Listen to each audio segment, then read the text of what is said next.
আসসালামু আলাইকুম, নতুন আরেকটি ভিডিও নিয়ে চলে আসছি আপনাদের মাঝে। তো এটা হচ্ছে বেসনের ব্যাটার। এটা দিয়ে আজকে কুমড়া ফুলের একটা বড়া বানাবো। কোনো জিনিসই ফালানো যাবে না, হালাল যা আছে সব কিছুই খাওয়া যাবে।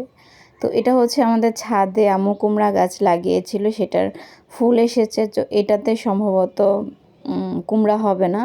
তো আম্মু দুটা ছিঁড়ে নিয়ে এসেছিল। তো এটার যে বড়া, এটা কিন্তু খুব মজা লাগে খেতে। তো ব্যাটারটা একটু মোটা করে, মানে থিক করতে হবে। চপ, আলুর চপ, বেগুনের চপ যেরকম মোটা করে করতে হয় এরকম।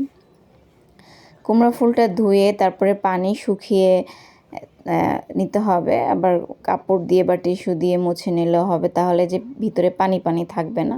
আর পানি থাকলে কিন্তু ফুলটা নরম হয়ে যাবে। তো তারপরে হচ্ছে ব্যাটারের ভিতরে, বেসনের যে ব্যাটারটা থাকে ওটার ভিতরে ডিপ করে, আমি এখানে হচ্ছে 2টা ফুল ছিল, ওটাকে আমি 2 ভাগ করে করে 4 টুকরা করেছি একটু বেশি বানানোর জন্য। একটা একটা দিয়েই করা যায়। তো ওইটা হচ্ছে একটা বড়া ছিল।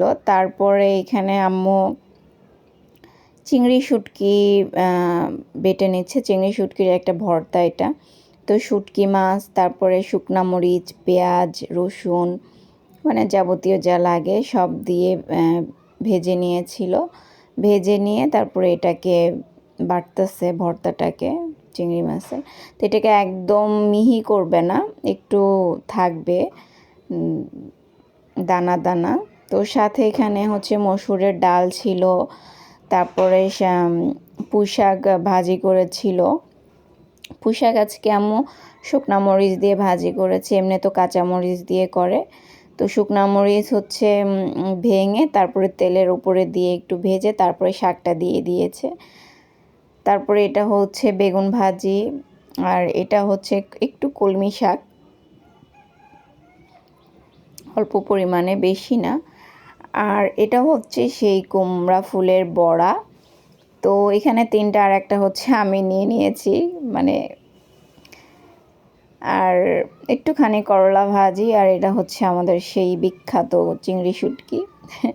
বিখ্যাত বলার কারণ হচ্ছে যে চিংড়ি শুটকি আমার খুবই পছন্দ, মানে শুটকি মাছই আমার পছন্দ। এই জন্য মানে শুটকি দেখলে আমার খুবই ভালো লাগে, মানে পছন্দের একটা খাবার বলতে পারেন। তো এখানে হচ্ছে সব ভাজি, মাছ ভর্তা, লেবু, বড়া সব আমি আমার প্লেটে তুলে নিয়েছি। একটুখানি করলা ভাজিও নিয়েছি। সব কিছু আম্মু অল্প অল্প করেই করেছে। এক বেলার খাবার আর এক বেলায় গরম করে খাওয়াটা ভালো।